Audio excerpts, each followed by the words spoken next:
The idea of creating a personal curriculum is trending, but most people are using it to learn random things. And there's nothing wrong with exploring and satisfying your curiosities. But what if you used one more intentionally and built a personal curriculum around the skills that are going to help you to enhance every other skill that you want to learn and develop? Use a personal curriculum to experience more flow in your work and your life. The flow state is where you experience the absorption and full engagement in anything that you are doing. It enhances learning, it makes you more productive, and it leaves you feeling satisfied and understanding what is more meaningful to you in your life. It's empowering to figure out what brings you more flow, and building a personal curriculum around learning more about the flow state will enhance every other topic you want to learn about afterwards. That's because building the skills underlying applying flow and high performance to your life becomes like riding a bike, and it carries over and becomes more accessible everywhere else afterwards. This is the personal curriculum that I would follow if I was starting over from scratch. It starts with the book Flow by Mihaly Csikszentmihalyi. I lost my copy, but I do have another one of his books, Finding Flow, which is a little more of the practical approach. But Mihaly Csikszentmihalyi is the psychologist who first named the state of this absorption and heightened performance and life satisfaction that's known as flow. And I think that you'll want to start with his original book, Flow, because that's what lays the foundation for understanding the original research on flow, why flow is important to living a better life, and how to access and understand flow better. Now, like I mentioned, this one goes in a little bit more into understanding some of the practical approaches. So Finding Flow, which is a follow-up, or one of his follow-ups, is also a great one. Really anything from the original researcher on flow states is something that should eventually make your way into your personal curriculum on flow. The next one is Deep Work by Cal Newport. After reading Flow, I think that I would go straight into reading Cal Newport's Deep Work. This book explores the principles behind why it's important to work on one thing and only one thing at a time, to experience flow and do your best work. Deep work is not technically the same as the flow state, although there are some important overlaps, and they can overlap at different times. And I've talked about this distinction before in other videos. But practicing deep work and leveling up your skills will make flow more accessible later on.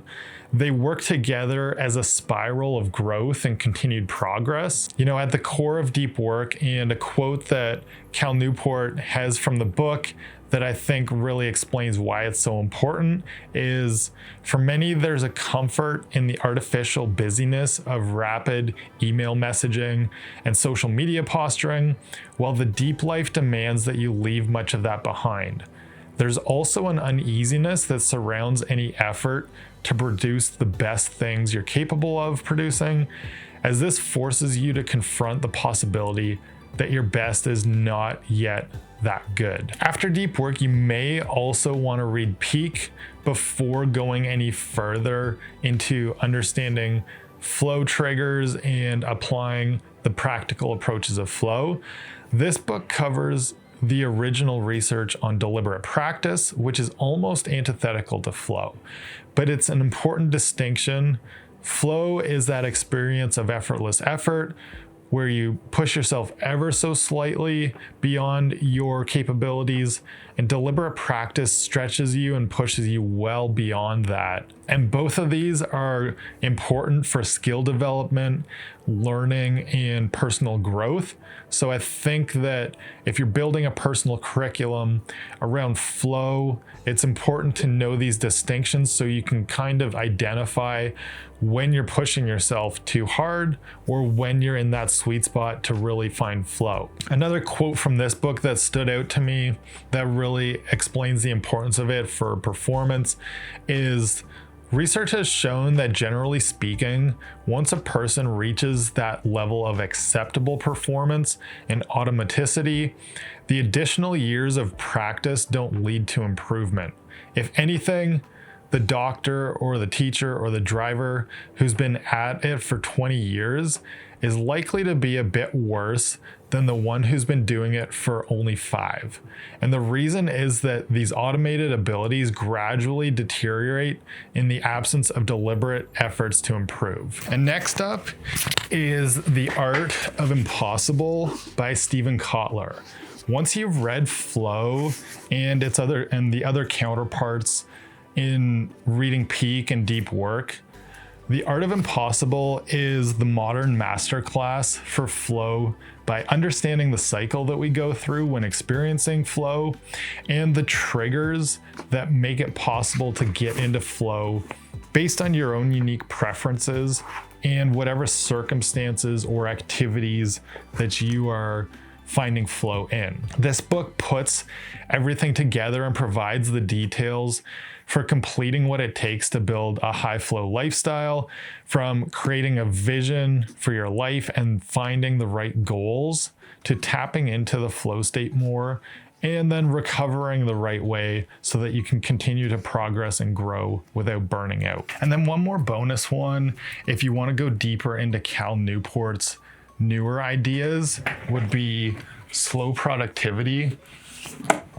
This one is his most recent book, and it picks up where Deep Work left off.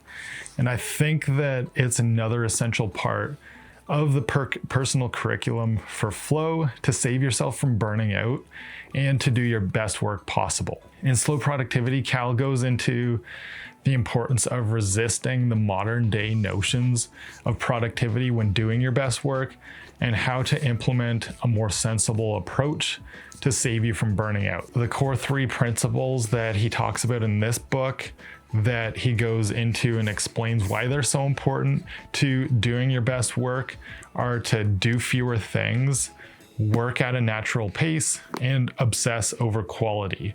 And with all the examples he pulls in the book, as well as just the storytelling that weaves it all together, I think it's a really fantastic bonus if you're going to go deeper into building that personal curriculum around flow and performance. If you like the ideas in these books on how to find more flow, I test real life flow tools and techniques on this channel. I think that you'll like checking out this video next on how to experience more flow while reading, and I'll see you over there.